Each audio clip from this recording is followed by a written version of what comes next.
마태복음 8장에서부터 예수님의 기적 이야기들이 이어진다는 말씀을 드리는 그 내용이 9장까지 이어지게 됩니다. 오늘은 두 내용의 말씀을 같이 생각해 보겠는데 1절에서부터 8절까지에 기록된 말씀은 예수님께서 한 중풍병자를 고치시는 사건이고, 그 다음 9절 이하의 말씀은 이 마태복음의 기록자라고 할 수 있는 마태가 주님의 부르심을 받는 아주 특별한 장면을 같이 함께 묵상하면서 은혜를 나누겠습니다. 먼저 나오는 1절에서 8절까지의 이 내용은 마가복음 2장 말씀에도 기록되어 있고 누가복음 5장 말씀에도 기록되어 있는데, 이 마태복음에 기록된 내용이 가장 간략하게 기록되어 있습니다.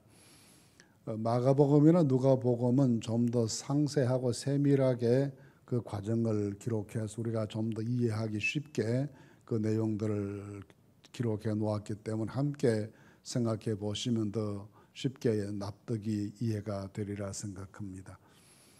예수님께서 오늘 말씀해 보시면 배에 오르사 건너가 본 동네에 이르시니 그렇게 말씀하셨습니다. 이때가 예수님께서 그라사라고 하는 마을, 가다라고 하는 지방에 가셔서 한 군대 귀신 들린 사람을 고치신 사건 직후였습니다. 근데 그렇게 큰 역사가 있었으면 사람들이 여기에 계시면서 더 선한 일 많이 해 주십시오 그래야 될 터인데 떠나시기를 구했다 했습니다. 아무도 그렇게 많은 돼지떼가 희생된 것을 보고 이분 여기 더 머물러 계시다면 우리 재산들이 다 어떻게 될 것이다 라는 걱정을 하지 않았을까 생각합니다. 어쨌든 떠나시기를 구해서 예수님께 그곳에 머물지 않으시고 다시 배를 타시고 갈릴리 호수를 건너오셔서 본 동네에 이르르셨다 했습니다. 예수님의 본 동네는 원래 나사렛에서 성장하셨기 때문에 나사렛이 예수님의 본 동네라고 할 수가 있겠죠. 흔히 우리가 대화를 주고받을 때 나의 베들레헴은 어디이고 또 나의 나사렛은 어디입니다 라는 말을 할 때가 있습니다.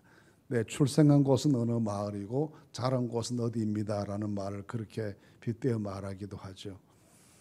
그런데 예수님은 베들레헴에서 출생하셨고 성장은 나사렛에서 사셨기 때문에 본 동네 그렇게 말하면 당연히 나사렛을 생각하게 되는데, 여기에서는 예수님의 본 동네라는 말이 나사렛을 의미하지 않고 하나님 나라 사역을 시작하셨을 때 첫 출발하셨던 그곳을 가리켜서 본 동네 그렇게 말씀하셨다고 봅니다. 가버나움이라는 동네였습니다. 이 가버나움은 갈릴리 호수에 인접해 있는 마을이었고 당시로서는 이 갈릴리 지역에서 꽤 부유한 큰 마을로 알려져 있습니다. 꽤 큰 마을이었다라고 짐작할 수 있는 것이 회당의 규모입니다. 당시 모든 유대인들이 집중해 살았던 마을들마다 회당들이 있었는데 이 가버나움의 회당의 규모가 갈릴리 전체 지역에서 가장 큰 규모의 회당을 가지고 있고 지금도 흔적을 볼 수가 있습니다. 그런 곳이었기 때문에 갈릴리 호수를 중심으로 해서 어업을 하시던 분들, 또 갈릴리 호수의 물을 이용해 농사를 짓던 분들, 또 갈릴리라는 지역이 사방으로 교통이 소통되는 그런 지역이기 때문에 상업도 발전했었고, 이러저러한 관계로 해서 그 다음 마태 이야기에서 세관이라는 이야기가 나오는데 이 세관이 모든 동네마다 다 있던 것은 아니지 않겠습니까? 세금을 많이 거둘 수 있는 곳에 세관이 있었겠죠. 그만큼 상업적으로 발전했던 그런 곳이 이 가버나움이었다. 그렇게 볼 수 있다면 꽤 규모 있는 큰 도시로 우리가 그렇게 짐작할 수가 있습니다. 그곳에 들어가셨는데 사람들이 중풍병으로 고생한 한 사람을 데리고 와서 예수님께 고쳐주십사 하고 나왔다고 했습니다. 이 장면을 마가복음에서나 누가복음에서는 사람들이 너무 많이 모여 있었기 때문에 예수님 계신 곳에 환자를 데리고 갈 수가 없게 되자 지붕 위로 올라가서 지붕을 뜯어내고 침상째 이 사람을 예수님 계신 곳으로 달아내렸다라고 설명합니다. 어떻게 보면 참 그 엽기적인 장면 같습니다. 남의 집 지붕을 그렇게 마구 뜯으면 되겠습니까? 그 집주인이 보면 얼마나 화가 나고 놀랄 일입니까? 또 지붕을 뜯어내는 건 종이 한 장 치우는 것처럼 간단한 일이 아니고 예수님 계신 곳에 흙먼지가 마구 쏟아져 내렸을 터인데 그 장면을 생각해 보면 이 사람들의 행동이 얼마나 무모하고 무례하고 절차에 어긋나고 이게 말이 안 되는 장면이 연출되는 그런 순간이죠. 근데 예수님께서는 그런 무례한 내용이나 절차를 무시한 과정이나 이런 것에 관심하지 않으시고 그들의 믿음을 보시고 그러셨습니다. 그 상황에서 예수님께서 주목하신 것은 그렇게 한 사람을 데리고 와서 예수님께 내려놓고 고쳐주십사 하고 간구하는 그 무리들의 믿음을 보시고 하셨습니다. 그리고서는 그 중풍병자를 고쳐주셨다라는 내용이 오늘 말씀이고 그 가운데 이런 일을 아주 못마땅하게 생각하고 지켜보았던 그 자리에 함께했던 서기관들의 행동을 보시고 그들을 책망하시면서 마지막에 하시는 중요한 교훈이 있습니다. 병든 사람에게 의원이 있을 때 있는 것처럼 나는 죄인을 불러 회개하게 하기 위해서 왔다고 하시는 유명한 말씀을 남기게 되십니다. 우리는 전체적인 장면을 보면서 예수님의 모습을 생각하게 되는데 여기서 나타나는 예수님의 모습은 사람의 모든 것을 다 아시는 예수님의 모습이 나타나 보이고 그리고 사람의 연약함을 고치시고 치유하시는 예수님의 모습이 나타나 보입니다. 사람의 모든 모습을 다 아신다라고 하는 말씀은 몇 가지 증거들이 나타나게 됩니다. 가장 먼저 나타나 보이는 것은 좀 전에 말씀드린 것처럼 그렇게 사람들이 무리한 방법으로 이게 다른 사람 예수님 만나기 위해 다 줄 서 있었을 것 아닙니까? 아마 요즘 같으면 식당에서 번호표 타가지고 예수님 만날 순서 정하고 줄 서 있었을 터인데 그렇게 하자면 자기들을 먼저 하기 위해서 지붕 위로 올라가서 이 지붕을 뜯어내고 집주인이 양해받았다는 내용도 없는데 그렇게 무리한 방법으로 이렇게 진행되었는데 예수께서 주목해 보신 것은 그 사람들의 믿음을 보시고라는 내용입니다. 보시고라는 내용이 그냥 보셨다는 게 아니라 믿음을 알아보셨다는 말씀이죠. 그 믿음을 인정하시고 믿음을 알아보셨기 때문에 그 다음 단계의 말씀을 계속해서 이어가시면서 너의 죄 사함을 받았다 하시는 복음의 말씀을 들려주시게 되는 것이죠. 그 사람들의 믿음을 보셨다, 아셨다라는 겁니다. 또 한 가지는 이 사람을 데리고 왔을 때 처음으로 하시는 말씀이 병 고쳤다, 나았다 그 말씀이 아니고 하시는 말씀이 내용이 이렇게 말씀하십니다. 작은 자야 안심하라, 내 죄 사함을 받았느니라. 이것은 이 사람 속에 감추어져 있던 죄의 문제를 보셨다는 겁니다. 이 사람의 허물과 죄가 무엇인지를 예수께서 보시고 아셨다라는 내용입니다. 요한복음 2장 말씀 25절 말씀에 보시면 예수님께서 사람의 속에 있는 모든 것을 다 아셨다 그럽니다. 예수님 모든 것을 다 아시는 분이세요. 그들이 가지고 있었던 좋은 믿음도 보시고 아셨고 이 병든 사람이 가지고 있었던 아직도 해결되지 못하고 용서받지 못했던 죄의 문제가 그 속에 있는 것도 주께서 보시고 아셨다 그럽니다. 또 한 가지 아신 것이 있습니다. 그것을 보고 매우 못마땅하게 꺼림칙하게 잔뜩 찌푸린 얼굴로 이 광경을 지켜보고 있었던 서기관들의 속마음이 무엇인지 아셨다는 겁니다. 그래서 어떤 서기관들이 속으로 이르되 이 사람이 신성을 모독하도다. 예수께서 그 생각을 아시고 이르시되 이 사람이 자기 생각이 그렇다는 것을 공개적으로 드러내지는 못했습니다. 속으로 이게 무슨 일이야? 왜 어떻게 죄 사함을 함부로 저렇게 말할 수 있단 말이야 하고 속으로 혼자서 그런 생각을 하고 있었는데 그 생각을 예수께서 아셨다고 합니다. 이 서기관의 생각을 예수님께서 아셨다고 합니다. 어쩜 우리는 이렇게 우리 모든 것을 아시는 주님에 대해서 다소 불안한 마음을 가질 수가 있습니다. 내 속에 있는 것도 다 아시면 어떡하나 하는 생각을 할 수가 있겠죠. 그런 사실은 내 모든 것을 다 아시는 분이시기 때문에 그것이 내게 복음이고 축복이 되는 것입니다. 아시는 주님께서는 그냥 넘어가시지 않습니다. 죄는 용서하시고 병은 고쳐주시고 잘못된 생각은 바꾸어 새 생각으로 만들어주십니다. 그러니 우리 모든 것을 아시는 주님께서 계신다는 사실이 우리에게는 큰 축복이고 기회이고 은혜라는 말씀입니다. 그래서 그들의 믿음을 보시고 구원의 복음을 주시고 그들의 죄로 가득 찬 마음을 보시고 용서를 선언해 주시고 이 서기관의 비뚤어진 생각을 보시고 그 생각의 잘못을 고쳐주시는 아시고 행하시는 하나님께서 우리 하나님이신 것을 우리가 감사할 수 있어야 하겠습니다. 출애굽기 2장 말씀 1장, 2장, 3장 이렇게 넘어가면 하나님께서 이스라엘 백성들이 애굽에서 고생할 때 그들을 구원해 내시기 위해서 모세를 부르시는 장면이 기록된 내용인데 그 계속 반복해서 하시는 말씀이 있습니다. 하나님께서 그 백성들이 애굽에서 얼마나 고생하셨는지 보시고 그 상황을 다 아셨다. 400년 동안이나 그 땅에서 종살이를 하면서 고생을 했는데 그렇게 종살이하면서 고생하면서 마지막에는 이 제노사이드 범죄라는 민족 인종 말살 정책 휘말려서 아기를 낳으면 강물에 던져야 되는 그런 끔찍한 일들이 이어지는 가운데 이스라엘 백성들이 비명을 지르고 울부짖는데 그 모든 상황을 다 보시고 하나님께서 아셨다고 하셨습니다. 아시는 하나님께서 그냥 계시지 않으시고 그들을 구원하셔서 출애굽이라는 큰 역사를 이루어 주십니다. 우리의 모든 슬픔도 아시고 절망도 아시고 부족함도 아시고 허물도 아시고 연약함도 아시는 하나님께서 우리에게 도움과 사랑과 구원의 은총을 허락해 주실 줄로 믿습니다.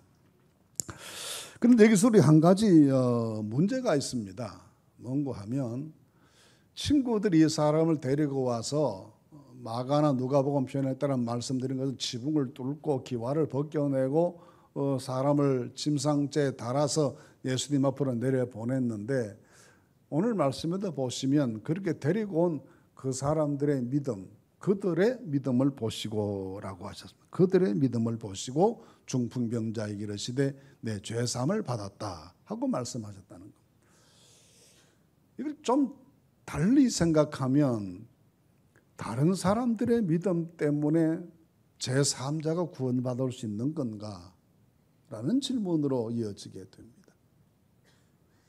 데리고 온 그 사람들이 뭐 4사람인지 5사람인지는 모르겠으나 이 들것에 메고 왔던 그 사람들의 믿음을 보시고 이 사람에게 내 죄사함을 받았다.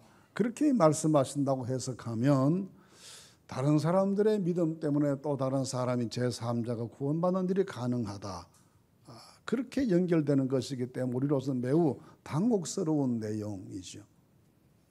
그래서 여기서 우리는 주목해야 될 것이 그들의 믿음을 보시고라는 그 말 속에는 데리고와 도와주었던 그 사람들의 믿음만 보신 것이 아니라 환자 자신도 그들이란 단어 속에 포함되어 있다고 보아야 할 것입니다. 오히려 그 사람의 믿음이 더 적극적이었겠죠. 나를 꼭 예수님께 데려다 주세요. 내가 그분을 만나야 나을 줄 믿습니다. 그분만이 내 이 문제를 치유하실 수가 있으면 나를 그분께 데려달라고 하는 간절한 요청이 있었고 애절한 바람이 있어서 그 믿음에 동조했던 사람들이 함께했던 것이지 이 사람의 믿음은 도외시되고 다른 사람의 믿음만 가지고 그렇게 되는 것은 아니다라는 말씀입니다. 그러면 우리는 또 다른 질문을 하게 돼요. 그러면 다른 사람 믿음이 없는 다른 사람을 위한 내 기도는 소용없는 건가? 라는 생각을 하게 되죠. 좀 극단적인 생각이죠. 그래서 어떤 신학자들은 그렇게 해석합니다.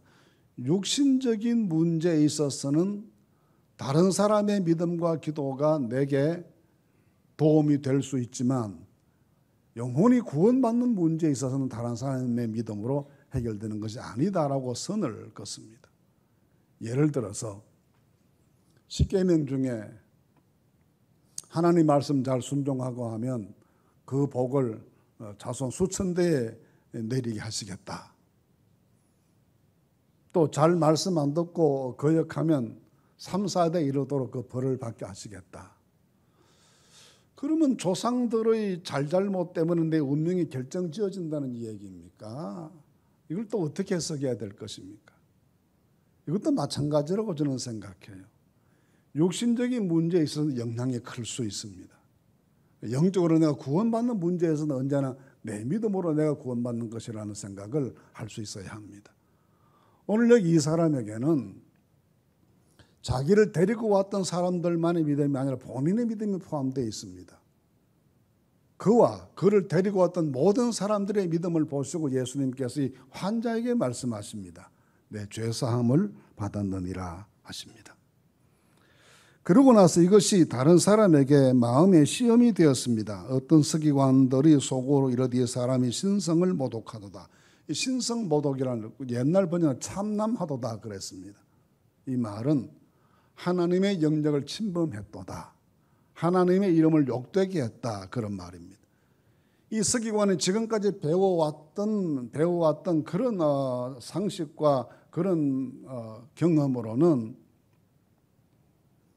죄사함이라고 하는 하나님만 하실 수 있는 것인데 이 사람이 죄사함을 말하는 그 순간 하나님의 영역을 침범했다고 생각한 것이겠죠. 그래서 그것을 매우 못마땅하게 생각합니다. 예수님이 이렇게 말씀하십니다. 죄사함 받았느니라 하는 말고 일어나 걸어가 하는 말 중에 어느 것이 쉽겠느냐? 여러분에게는 무엇이 더 쉽습니까? 한 사람 보고 당신 죄 용서 받았습니다라고 말한 것이 쉽습니까? 아니면은 일어나 걸어가세요라는 말이 쉽겠습니까? 이것도 쉽지 않고 저것도 쉽지 않습니다. 그러니까 예수님께는 무엇이 더 쉽겠습니까? 일어나 걸어가라는 말씀이 훨씬 더 예수님께서는 쉬운 말씀입니다. 그건 아무것도 아니에요. 죄사함을 받았다고 하시는 말씀은 예수님께도 망설여지는 말씀이에요. 왜냐하면 이 사람의 중심이 문제이니까요. 그 사람의 회개가 있어야 되고 뉘우침이 있어야 되고 죄사함을 간구하는 기도가 있어야 죄사함 받았다고 말씀하실 수 있는 것이기 때문에 주님께는 그 말씀이 더 어렵습니다. 일어나 걸어가라 하시는 말은 예수님께는 전능하신 주님께는 아무것도 아닌 문제와 같아요. 그래서 물으시는 것입니다. 어느 것이 더 쉽겠다고 생각하느냐? 사람에게는 이것도 어렵고 저것도 어려운 일이지만 주님께는 죄사함 받았느라 하고 하시는 그 축복 주시는 건 훨씬 더 어려운 일인데 그걸 먼저 말씀하신다는 겁니다. 그걸 먼저 말씀하시는 것은 당신에게 그렇게 죄사하는 권세가 있음을 알리시기 위해서, 과시하시기 위해서입니다. 그런 권세가 당신에게 있다는 것을 나타내시기 위함이고 또 더 진전해서 말씀드리면 그것을 위해 내가 왔다는 말씀. 우리에게 죄사함의 은혜를 주시기 위해서 당신이 오셨다는 것을 이 사건 통해서 우리에게 보여줍니다. 자, 그런데 이렇게 이 사람이 자기 침상을 들고 집으로 돌아가라 하시니 일어나 집으로 돌아갔는데 마가복음이나 누가복음에서는 가서 잔치를 했습니다. 예수님을 비롯 제자들을 다 모시고 잔치를 했습니다. 그걸 보고 또 사람들이 비판했습니다. 어째서 죄인들과 함께 먹고 마시느냐라는 것이 비판의 내용이었습니다.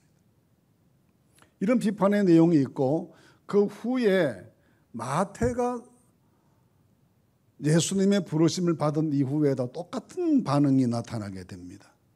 마태가 예수님께 부름받고 너무 감사해서 모든 손님들을 자기 집에 초청해서 잔치를 하는데 그 잔치하는 내용을 보고 또 마음에 시험든 사람이 생겼다 했습니다. 그 이야기를 9절 말씀 이하에서 좀 생각을 해 보시죠. 여기에서는 이름이 마태라고 기록했습니다. 근데 원래 이름은 마태가 아니고 마가나 누가복음에 보시면 레위라고 했습니다. 이 레위라고 하는 이름은 흔한 이름이긴 하지만 아무나 쓰는 이름은 아니었습니다. 레위 지파가 좀 독특한 지파였지 않습니까? 제사장을 배출하는 그런 공직자의 지파였기 때문에 이 레위라고 하는 이름 아무나 쉽게 사용하지 않았습니다. 꼭 레위라는 이름은 제사장 가문의 사람들이 가장 쉽게 많이 사용하는 이름이 레위라는 이름이었어요. 자기들 조상의 이름이니까 그 이름을 즐겨 사용하던 사람들이 레위 지파 사람들이었습니다. 그렇게 본다면 이 마태는 출신 가정이 제사장 가문의 출신으로 짐작할 수 있습니다. 요즘으로 말하면 목사의 아들로 태어났습니다. 그런데 직업이 나중에 세리가 됐습니다. 세리는 당시 사람들이 죄인 중에 죄인으로 생각했습니다. 당시 로마의 그 식민지에서 세금 거두어가는 방법이 좀 독특했습니다. 세금 거두어가는 방법이 개인마다 정부에서 고지서를 보내가지고 얼마 내라 그렇게 하는 게 아니었어요. 한 도시를 정하고 그 도시 전체 세액을 결정하고 그것을 그 지역의 세리장에게 맡깁니다. 세리장은 그 도시 안에 동네마다 구역을 정하고 그 구역을 담당하는 사람에게 또 전체적으로 얼마를 거두어내라고 전체적인 세금 징수액을 할당해서 맡깁니다. 그럼 세금 거두는 세리는 내가 거두어서 정부에 납부해야 될 금액이 10,000원이면 나는 20,000원을 거둬도 좋고 30,000원을 거둬도 괜찮습니다. 나머지는 다 자기 것이 되는 겁니다. 공식적으로 이 횡령하고 착복할 수 있도록 로마가 그렇게 만들어 둔 것이고 이 세리들이 발벗고 뛰면서 세금을 거둘 수 있도록 그런 미끼를 만들어 두었던 것이 당시 세금 제도였습니다. 그런 일반 백성들이 볼 때는 얼마나 밉게 보였겠습니까? 로마 정부에 충성한다는 것 때문에 이방인의 앞잡이 됐다는 것 때문에 옛날 우리가 일본 사람이 앞잡이 노릇했던 사람 미워했던 것처럼 그렇게 미워하는 데다가 정해진 세금보다 2배, 3배를 거두어가서 착복을 하니 그 또한 백성들에게는 너무나 큰 짐이었고 해서 이 죄인 중에 가장 큰 죄인들을 이 세리로 보았습니다. 제사장 가문에 태어난 사람이 세리가 되었을 때 사연이 있을 것 같지 않습니까? 그 부모가 얼마나 애통했겠습니까? 우리 집에 태어난 자식이 보통 신앙생활을 됐으면 좋겠는데 그것도 하지 않고 모든 사람이 싫어하는 세리가 되어서 이렇게 온 동네 욕을 먹고 그렇게 되니 얼마나 애절한 마음이 있었고 마음의 부모로서는 상처가 컸겠습니까? 그런 사람이 마태입니다. 어느 날 예수님이 지나가시다가 오늘 말씀 보시면 마태라는 사람이 세관에 앉아있는 것을 보시고 이르시되 나를 따르라 하시니 일어나 따랐다. 이것도 또 신기한 장면입니다. 마태가 세리가 되었을 때에는 무슨 목적이 있었겠습니까? 돈 목적입니다. 내가 가난한 제사장 아들로 태어났지만 나는 그렇게 살기 싫어. 난 돈을 모아야 되겠어. 돈 벌어야 되겠어. 그 한 가지 일념으로 세리가 됐습니다. 온갖 친구들이 말리고 동네 사람이 손가락질하고 욕을 내도 눈도 깜짝하지 않고 그 일을 했습니다. 왜냐? 돈을 벌어야 된다 생각하니까요. 그래서 세리가 됐습니다. 그렇게 굳게 결심하고 모든 사람이 욕을 하고 손가락질을 내도 눈썹도 까딱하지 않던 사람이 주님이 지나가시면서 나를 따르라 말씀하고 그 말씀 한마디에 벌떡 일어나서 하던 일 팽개치고 주님을 따라 나섰습니다. 두 가지 가능성으로 생각해 봅니다. 한 가지는 그렇게 세리가 되어 살았지만 그 마음 속에 언젠가는 내가 청산해야지. 언젠가 내 관도가 바르게 살아봐야지 하는 죄책감과 새로운 삶에 대한 갈망과 돈을 모으고 모아도 편치 못한 그 영혼의 아픈 고통 이런 모든 것들을 가지고 있다가 주께서 나를 따르라 하셨을 때 선뜻 일어나 따를 수 있었다라고 보는 겁니다. 또 한 가지는 부르시는 분의 능력입니다. 마태만이 아니고 베드로 형제를 부르실 때에도 요한 형제를 부르실 때에도 나를 따르라 하시니 배와 그물을 버려두고 주님을 따라 나섰다. 그 역시 마태의 결심이 베드로의 결심이 위대하고 요한의 결심이 위대하고 마태의 결심이 위대한 것이 아니라 부르시는 분의 능력 앞에 꼼짝 못하고 따라갈 수밖에 없는 예수님의 강한 흡인력에 이끌리는 것입니다. 사람의 결심이 아니라는 겁니다. 이것을 가리켜서 불가항력적인 은혜라고 그럽니다. 하나님께서 부르심의 은혜를 부어주실 때 사람은 거기에 저항할 수 없다는 겁니다. 그렇게 저항할 수 없는 하나님의 은혜가 있었기 때문에 우리처럼 고집 많고 세상적인 사람들도 다 세상 버리고 주님 따르고 믿음으로 살지 않습니까? 이것이 우리를 불러주신 주님의 능력입니다. 마태를 부르시는 주님의 능력이었고 베드로를 부르시는 주님의 능력이었고 요한을 부르시는 주님의 능력이었습니다. 이 능력의 부르심이 오늘 우리를 여기 있게 만드셨습니다. 그래서 모든 것이 하나님 은혜일 뿐 사람의 결심이 위대했다거나 상황에 그렇게 됐다고 하는 건 아니라는 말씀입니다. 오직 주님의 은혜요, 주님의 능력이었습니다.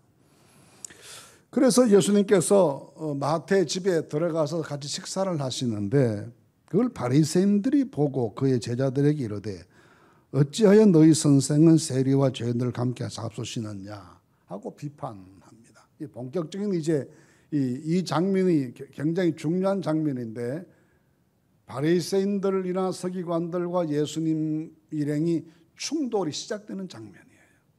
지금까지는 그런 충돌하는 장면이 보이지 않았죠. 다 놀랍게 생각했고 이분이 누구냐고 감탄하고 그랬는데 여기서부터 충돌이 생기기 시작합니다. 왜냐하면 자기들이 가지고 있었던 고정관념과 다른 행보를 예수님께서 보이시기 시작하셨기 때문입니다. 그런데 바리새인들의 태도를 보면 두 가지 문제를 우리가 우리 자신들의 모습에 비춰서 생각해 볼 수가 있어요. 한 가지는 뭐든지 삐딱하게 보는 겁니다. 뭐든지 비판적으로 보는 거예요. 그렇게 해서 세리되었던 사람이 예수님 말씀에 회개하고 자기 집에 돌아가 예수님 총회에서 식사를 하고 이렇게 잔치를 하면 그렇게 마태가 세리되었다는 걸 욕을 하던 사람들이 세리 그만두고 돌아와서는 같이 기뻐하고 좋아해야 맞지 않습니까? 그것도 마음에 안 들어 보이는 겁니다. 삐딱하게 보이는 겁니다. 사람이 자기 가지고 있는 거울이 이상하면요 세상이 다 굴절되어 보입니다. 이건 돌아온 마태의 문제가 아니라 그걸 나쁘게 보는 사람들의 문제이죠. 할 수 있는 사람을 좋게 보시기를 바랍니다. 뭐든 좋게 해서 가시기를 바랍니다. 항상 우리가 무슨 음모론처럼 생각하고 뒤에 뭐가 있다고 생각하고 겉으로 드러나는 건 이건 사실이 아닐 거라 생각하고 그렇게 하니까 만사가 굴절되어 있어서 소통이 되지 않고 말은 주고받는데 컨버세이션은 많아지는데 커뮤니케이션은 만들어지지가 않아요.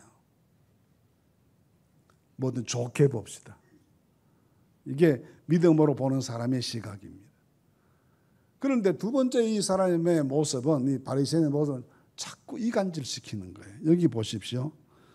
예수님께서 세리와 죄인들과 함께 먹고 있으면 예수님께 직접 말씀드리면 되잖아요. 궁금하면. 왜 이렇게 하십니까? 누구를 찾아갑니까? 제자들을 찾아가가지고 왜 너희 선생이 이 모양이냐 하고 제자들과 선생을 이간시키는 모습을 보입니다. 근데 12장 마태복음 12장 2절 말씀 보시면요 이런 내용이 또 나옵니다. 이때는 제자들이 길을 가다가 배가 고파서 미리싹을 비벼 먹었어요. 그걸 보고 하는 말이 바리새인들이 보고 예수께 말하되 보시오 당신의 제자들이 안식일 하지 못할 일을 하나이다. 이또 제자들의 잘못에 대해서는 제자들 보고 너희들 왜 그래 그러면 될 것을 예수님 찾아가서는 당신 제자들이 왜 이 모양입니까 하고 또 말합니다. 예수님께 대한 궁금한 것은 예수님께 물으면 되고 제자들에 대해 궁금한 것은 제자들에게 물어보면 직접 설명을 할 터인데 항상 이렇게 삐딱하게 사선을 타고 가서 예수님과 제자들 이간질시키고 오해하게 만들고 이런 일들을 이게 바리새인들의 특징으로 나타납니다.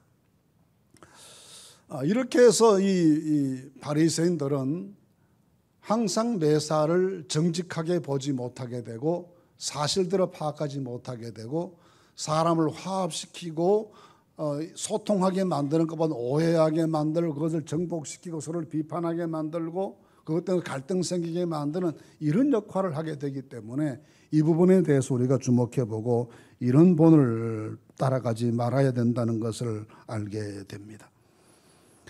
그래서 예수님께서는 이 말씀을 다 들으시고 난 다음에 한 말씀 하십니다. 병든 자에게 의사가 필요하지 건강한 사람에게 왜 필요하겠냐. 나는 죄인을 불러 회개시키러 왔고 의인을 부르러 온 사람 아니다 하고 당신 오신 목적을 설명해 주십니다. 우리 오늘 이 두 사건에서 한 중풍병자가 고침받는 사건과 또 마태를 부르시는 사건을 통해서 우리가 느끼고 배워야 할 것은 예수님께서 이 세상에 왜 오셨느냐라는 겁니다. 왜 오셨느냐. 사람들은 모두 비판적으로 연약한 자는 무시하고 또는 죄인들은 멸시하고 이것이 일반적인 시각입니다. 근데 예수님께서 연약한 자는 고치시고 죄인처럼 취급받았던 마태는 구원하시고 그를 하나님의 백성으로 맞이해 주시면서 그런 사람들을 구원하기 위해서 당신이 왔다는 사실을 모든 사람들에게 알게 해주시는 이 역사를 이루어 주십니다. 오늘 여기에서 우리가 들어야 될 주님의 음성이 있습니다. 그 다음 말씀 보시면 이렇게 13절 말씀에서 이렇게 말씀하십니다. 너희는 가서 내가 긍휼을 원하고 제사를 원하지 아니하노라 하신 뜻이 무엇인지 배우라. 이 말씀 호세아서에 있는 말씀의 인용이에요. 호세아서 그러면 뭐가 생각나시나요? 호세아서 그러면 하나님의 끝없는 사랑이 생각납니다. 집 나간 아내를 돈 주고 찾아가 데려다 오고 또 도망가면 또 가서 데리고 오고 이런 이 호세아의 가정사. 그것을 통해서 하나님께서 우리에게 하나님의 사랑을 말씀해 주시는 것이죠. 결국 이 말씀을 예수님께서 결론적으로 인용하셨다는 것은 예수께서 세상에 오시고 일하시고 하시는 모든 것들이 다 이 하나님의 끝없는 사랑을 실천해 보이시기 위해서 오신 것이라는 점을 강조해 줍니다. 그리고 우리에게 이 세상 살아가는 일에 있어서 믿음으로 사는 사람에게 필요한 게 뭐냐? 남을 이간질 잘 시키는 말재주가 필요한 것인가? 아니면은 도피하는 것이 필요한 것인가? 약한 사람 공격하는 게 필요한 것인가? 그렇게 해서 내가 좀 굴림해 보는 게 필요한 것이 그거 아니라는 겁니다. 어떤 의미에서는 예배 잘 드리는 종교적인 율례에 충실한 것보다 더 중요한 게 있는데 하나님의 사랑을 배우는 것이라는 겁니다. 우리가 오늘 아침 이 하나님의 사랑을 배우는 아침이 꼭 되실 수 있기를 간절히 바랍니다. 그 사랑을 배우는 사람들이 되어야 주님을 따르는 사람이 되고 주님을 이해하는 사람이 될 수 있고 주님께 충성하는 사람이 될 수가 있을 것입니다.